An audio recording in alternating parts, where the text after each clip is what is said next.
వాక్య భాగంలోనికి వెళ్ళిపోదాం. హల్లెలూయా. ఈవెన్ ఈ భూమి మీద ఒక భయంకరమైనటువంటి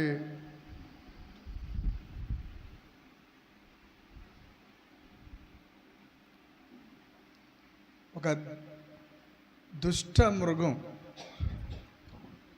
అనగా అపవాది, వాడు చాలా స్పీడ్గా కంటిన్యూస్గా పనిచేస్తున్నాడు. ఎందుకంటే వాడు ప్రస్తుతం ఈ యుగానికి వాడు దేవుడిగా సలామన్ అయిపోతున్నాడు. ఇకపోతే నహూము గ్రంథము 2వ అధ్యాయము 1-2 వచనాలు చదవండి పిల్లలరా.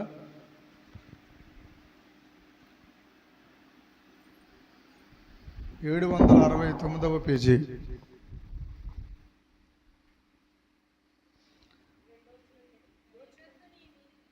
లయకర్త 2వ అధ్యాయము 1-2 వచనాలు అండి. లయకర్త నీ మీదకి వచ్చుతున్నాడు, కాయుండి మార్గంలో కాపల కాసేయాలి, నడుము బిగించుకుని. ఏమండి ఏం చేయమంటున్నారు పరిశుద్ధాత్మ దేవుడు? ఈవెన్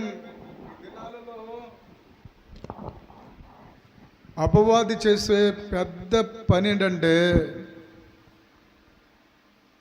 ఎంత వాడి తీసుకుని వచ్చిన ఆ పైన ఆకాశ మండలం పైన ఇంకా పైకి వెళ్తే, ఇప్పుడంటే ర్యాకెట్లు వేస్తున్నారు. అవి వెళ్ళి ఒక గ్రహం మీద పడిపోయి మళ్ళీ అక్కడ ఉన్న వివరాలన్నీ ఫోటో తీసుకుని వస్తున్నాయి. గ్రహం దగ్గరికి వెళ్ళడానికే మానవుడు, ఇస్రో శాస్త్రవేత్తలు ఏం చేస్తారంటే చాలా పాటలు పడుతున్నారు.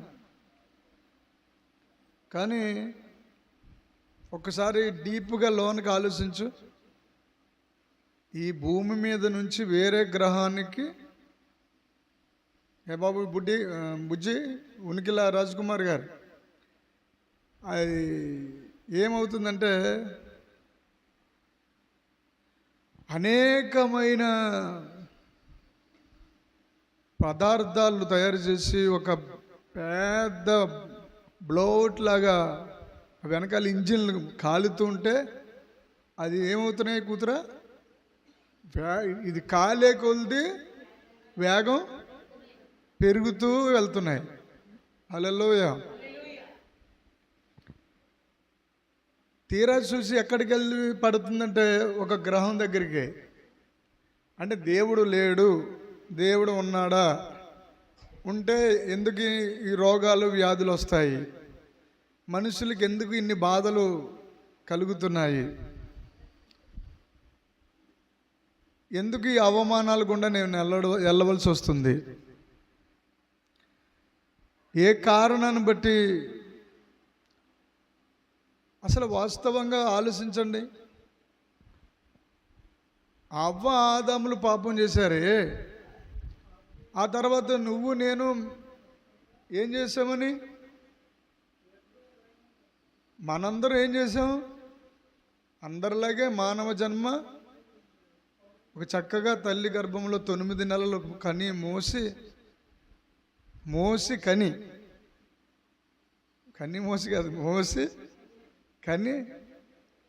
ఒక ఏంటమ్మా దైవజనులు, కత్తిపూడి నుంచి వచ్చిన దైవజనులు వేదిక మీదకి రావాలని ప్రభు పేరిట వారిని చప్పట్లు కొడుతూ ఆహ్వానిస్తున్నాను. అయితే ఒక గ్రహములోనికి అక్కడ సంగతులు, అక్కడ వివరాలు తెలుసుకోవడానికి ఆ యొక్క రేకటికి వెనకాల ఫోర్సు అగ్ని బలంగా పెట్టే కొలిది అది అంటుకుని ఇంకా రేజ్ అయ్యే కొలిది తన వేగం పెంచుకుంటుంది. అలా వేగం పెంచి పెంచి పెంచి పెంచి ఎక్కడికి వెళ్తుందరో నాయన అంటే తీరా చూసి ఈ గ్రహం నుండి ఇంకో గ్రహంలోకి వెళ్ళింది అందే. వాళ్ళు చాలామంది ట్రై చేస్తున్నారు సూర్యుడి దగ్గరికి వెళ్దారని, పేలిపోయి కరిగిపోయి రాలిపోతున్నాయి. అంగారక గ్రహం దగ్గరికి ప్రయత్నం చేస్తున్నారు వీళ్ళు, ప్రయత్నాలు చేశారు అంతే. ఈవెన్ ఈ యుగానికి మాత్రమే వాడు దేవుడిగా చలామణి అవుతున్నాడు. అదేంటో కానీ ఈ యుగము ఉన్నటువంటి ఈ భూమి మీదే తన యజ్ఞఫల సంకల్పాన్ని నెరవేర్చి ఉన్నాడు పరిశుద్ధాత్మ దేవుడి ద్వారా యేసుక్రీస్తు ప్రభుల వారు. చప్పట్ల కొట్టి హల్లెలూయా. అసలు మనది అసలైన జబర్దస్త్ అంటే జబర్దస్త్ పెట్టేసుకుని కామెడీలు ఆళ్ళల్లో చేసుకోవడం కాదు, మనది అసలైన కామెడీ. హల్లెలూయా. ఎందుకంటే మన పాపము, మన శాపము, మన లోపాలు అన్నీ నా యేసయ్య మోసి సిలువలో ప్రాణత్యాగం చేసి వెల చెల్లించి క్లీన్ చిట్ రాసి వకీల్ గారు, lawyer, advocate, amen hallelujah, criminal, civil and high court and supreme court. అక్కడికి వెళ్ళిన తర్వాత జడ్జిమెంట్ అది మంచి అయినా చెడైనా సుప్రీంకోర్టు చెప్పిందంటే అక్కడి నుంచి మౌనంగా 2 గ్రూపుల వారు కూడా వచ్చేవలసిందే. సో ఇంక మళ్ళీ ప్రశ్న వేయడానికి అవకాశం లేకుండా భూమి మీద సుప్రీంకోర్టు పవర్ ఉంది. మరి ఇన్ని జరుగుతున్న ఈ భూలోకం మీద ఇందాక మనం చదువుకున్నాం, ఏం చదివని చెప్పండి? లయకర్త వచ్చుచున్నాడు, మార్గములో కావలి ఉండు, నడుము బిగించుకోవాలంట. ఎందుకు నడుము బిగించుకోవాలి? హల్లెలూయా, హల్లెలూయా చెప్పండి. హల్లెలూయా. నడుము బిగించుకోవడానికి గల కారణాలు ఏంటి? దేనికోసం నడుము బిగించుకోవాలి? ఎప్పుడు నడుము బిగించుకుంటాం? గట్టిగా ఒక హల్లెలూయా చెప్పాలి. హల్లెలూయా. ఇంకొంచెం గట్టిగా హల్లెలూయా.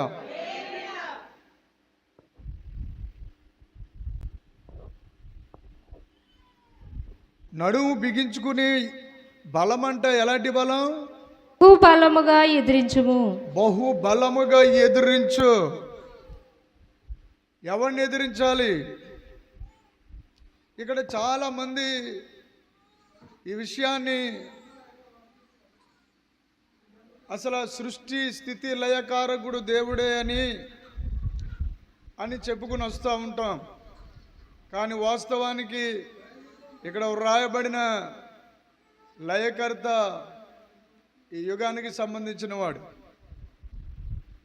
నీ మీదకి వచ్చుచున్నాడు. నీ దుర్గమునకు కావలి కాయము. అంటే దుర్గము అంటే ఏంటి అర్థం? స్ట్రెంగ్త్, ఒక ప్రొడక్షను, ఒక భద్రత. దాని పేరే తెలుగులోనికి తీసుకురావాల్సి వస్తే ఒక బలమైన నిగూఢ మర్మము, చూడలేని దానిని చూచినట్లుగా నమ్మడం. మళ్ళీ చెప్పండి. చూడలేని దానిని కొడుక, దాని గురించే హెబ్రీ 11:1 చెప్పారు. దాన్ని ఏమన్నారండి? విశ్వసించే వాటి యొక్క నిజస్వరూపము అని మాట్లాడుతూ వచ్చారు. నిరీక్షించే వాటి యొక్క నిజస్వరూపం, రుజువు. ఇక్కడ మనకి చాలాసార్లు మీకు చెబుతూ వచ్చాను, నీ రుజువు ఏమిటని యెషయా ప్రవచన గ్రంథంలో మాట్లాడారు. ఒకసారి ఆ మాట చదవండి బిడ్డ. యెషయా గ్రంథము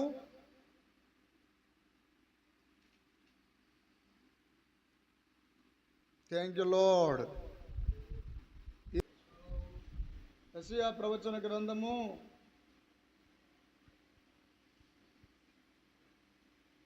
41 41వ అధ్యాయము 21వ వచనం. యెహోవా అనుచున్నాడు, వ్యాజ్యమాడుడి అని. యెహోవా అనుచున్నాడు. బాబు మళ్ళీ చూడండి, యెషయా ప్రవచన గ్రంథము 41వ అధ్యాయము 21వ లేఖనము. వ్యాజ్యమాడండి. ఏమండి ఏంటి వ్యాజ్యం అంటే ఏంటి చెప్పండి? గొడవ, యుద్ధం చేయాలి అంటున్నాడు. హల్లెలూయా. హల్లెలూయా. ఏమండో ఎబ్రీలు చాలా చురుకైన వారు. ఎంత చురుకైన వారంటే పరుగెట్టుకుని ఒక్కడు 2 ఆలోచన తీసుకోలేదు. డేవిడ్,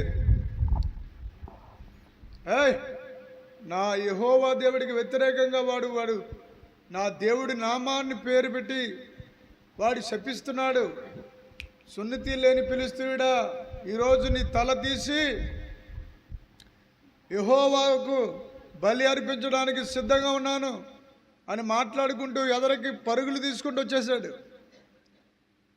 ఎవరినైనా అన్నయ్య దగ్గరికి వెళ్ళి ఇలా చేయాలనుకున్నాను, లేకపోతే వాళ్ళ డాడీ దగ్గరికి వెళ్ళి అలా చేయాలనుకున్నాను అని ఆలోచించలా, దూసుకుపోతూ వచ్చాడు అంతే.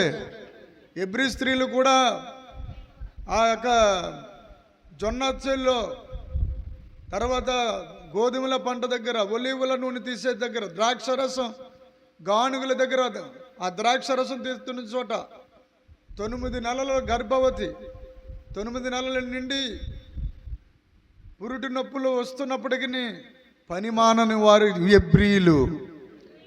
ఆ మాట చాలా జాగ్రత్తగా తీసుకోవాలి. పురుటి నొప్పులు అనేవి ఆత్మ సంబంధమైన శ్రమలు. మన హృదయ అంతరంగాలలో ఉన్నటువంటి ఘోష, అంతరంగ స్వభావము చాలా మంటతో, వేదనతో ప్రయాసపడుతూ నశించిపోతున్న ఆత్మల పట్ల ఉన్నటువంటి అంగలార్పు, ఆదరణ, విజ్ఞాపన ప్రార్థన. హల్లెలూయా, హల్లెలూయా.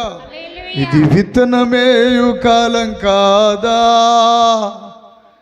పనివారి సమయం కాదా,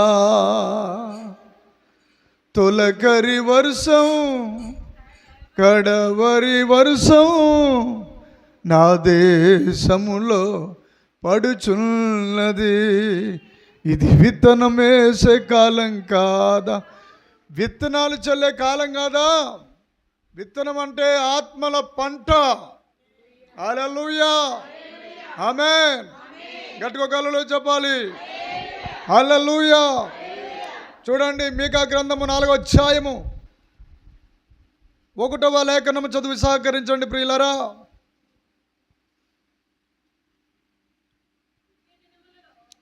ఏ దినాలండి? అంచె దినములలో యెహోవా మందిర పర్వతముల శిఖరమున స్థిరపరచబడి కొండల కంటే ఎత్తుగా ఎత్తబడగా. ఎలాగండి? ఈ నెల ఇప్పుడు చెప్తున్న ప్రవచనం ఏంటంటే దైవ సేవకులకి ఇది. హల్లెలూయా. మీ మందిరాల్లోనికి ఎలా రాబోతున్నారంటే విస్తార ప్రవాహం లాగా రాబోతున్నారు. కొట్టండి చప్పట్లు. హల్లెలూయా, హల్లెలూయా, హల్లెలూయా. ఈ లైవ్ చూస్తున్న దైవ సేవకులారా, దేవుని జనాంగమా, మీరు ప్రవాహం వలె వచ్చినట్లు జనులు దానిలోనికి వత్తురు. హల్లెలూయా, హల్లెలూయా. ఇంకేం మాట్లాడుతున్నాడు? 2వ వచనం. కాబట్టి అనేకులు అన్యజనులు వచ్చేస్తారు.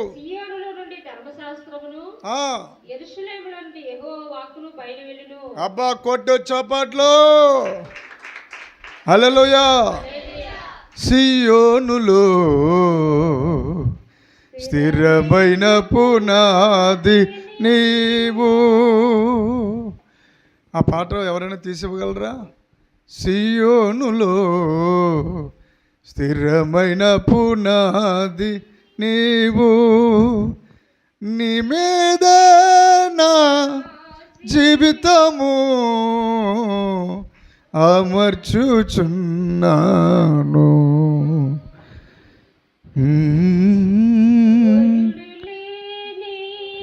సూర్యుడు లేని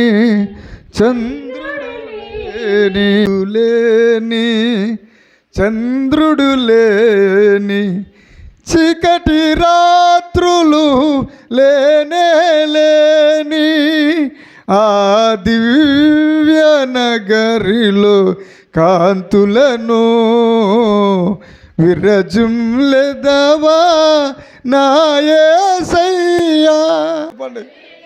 సియోనులో స్థిరమైన పునాది నీవు. మీ చప్పట్లకి నా పాటకి చోటుబలి అవదలే కానండి. హల్లెలూయా, హల్లెలూయా. సో సబ్జెక్ట్లోనికి వెళ్ళిపోదాం. ఇవన్నీ ఇంత ఈ చిన్న భూగోళాన్ని ఏం చేస్తున్నాడంటే యెహో మందిర పర్వతముల శిఖరమున స్థిరపరచబడి అంచె దినములలో, హల్లెలూయా, ఇది నెరవేర్పు. ఈ ప్రవచనం ఈ దినాల్లో నెరవేరబోతుంది. హల్లెలూయా చెప్పండి. ఎవరు ఆపలేరు, వరదలో వచ్చేస్తారు జనం. హల్లెలూయా, హల్లెలూయా. జాన్ బాబు, నీ సంఘాలన్నీ వరదలో మండబోతున్నాయి. హల్లెలూయా. అయ్యగారు, ఇంకా ఆపలేనంత ద్వారాలు తెరిచే ఉంచాడు యేసయ్య. గట్టిగా గలలే చెప్పండి. హల్లెలూయా. ఎంత మధురమండి మన దేవుడు, ఎంత అద్భుతమైన దేవుడు అండి మన యేసయ్య. హల్లెలూయా. నిజం చెప్తున్నాను, దేవుడిచ్చిన ఈ యుగాన్ని ఉపయోగించుకుని ఇన్ని వందల మంది, వేల మంది, కోట్ల మంది ప్రభు రాజ్యంలోనికి పట్టబడుతున్నారే. నిజంగా అది అందుని బట్టి దేవుడికి చప్పట్లు కొట్టి మహిమపరుచుదాం. హల్లెలూయా, హల్లెలూయా. సుందరుడా శ్రీమంతుడా నీవే నా ప్రాణము. చాలా బాధలు తోటి విశ్వాసులే వచ్చి కుటుంబాలను, జీవితాలను రకరకాల మాటల చేత, శోధనల చేత నలిగిపోయి సొమ్మసిల్లిపోయి ఏడుస్తూ ఉన్న సమయంలో ఈ లోకం సంబంధమైనటువంటి కన్నీరు ఎంత ఉన్నప్పటికీ, ఈ భూమికి సంబంధించిన వేదన ఎంత ఉన్నప్పటికీ కడుపులో నుండి ఊటలు ఉబుకుతూ ఉంటాయి, జీవజల ఊటలు. హల్లెలూయా, హల్లెలూయా చెప్పండి. పరిశుద్ధాత్మ ఊట. అందరూ అనండి, పరిశుద్ధాత్మ ఊట. ఆమేన్. నేను పరిశుద్ధాత్మ జీవజలముల ఊటకు నిలయము. హల్లెలూయా, హల్లెలూయా. సుందరుడా శ్రీమంతుడా నీవే నా ప్రాణము. బలహీనతలో బలముగా మారి, శక్తిహీనతలో శక్తిగా మారిన.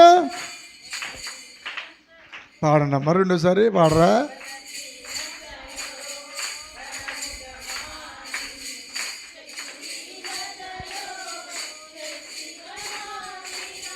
నన్ను బలపరచిన బలవంతుడా నీకే నా స్తుతులయ్యా, నీకే నా స్తుతులయ్యా. సుందరుడా శ్రీమంతుడా నీవే నా ప్రాణము. నా ప్రాణ ప్రియుడా యేసయ్యా, నా ప్రాణ ప్రియుడా యేసయ్యా, నీవే నా ప్రాణము. నీవే నా ప్రాణము. అలసిన వేళలో ఊరటనిచ్చి, దుఃఖములో నాకు ఓదార్పును సగిన. అలసిన వేళలో ఊరటనిచ్చి, దుఃఖములో నాకు ఓదార్పు నొసగిన నన్ను నడిపించిన నాయకుడా అనండి. నీకేనా స్తుతులయ్యా, నీకేనా స్తుతులయ్యా. హల్లెలూయా. సుందరుడు శ్రీమంతుడు అయిన దేవుడు ఆకాశ మహాకాశాల పైన మూడవ ఆకాశములో ప్రచండమైనటువంటి వెలుగుతో తేజస్సుతో సమీపింపరాని ఆ మహిమత్వం, ఆ అమరత్వములో మహిమతో నిలబడి ఉన్న భగవంతుడు నిన్ను నన్ను ఒక అద్భుతమైనటువంటి కృపతో నింపి, అది ఎవరికి ఎన్నడూ ఎప్పుడు ఇవ్వలేని నూతనమైనటువంటి కొత్త పేరును నీకు ఇచ్చి నిన్ను మహిమ శరీరముతో నింపి ప్రపంచాలన్నిటికీ దాటుకుని తీసుకుని వెళ్ళే ఒక గొప్ప అనుభూతి నీకు నేర్పి చప్పట్లు కొడుతూ హల్లెలూయా.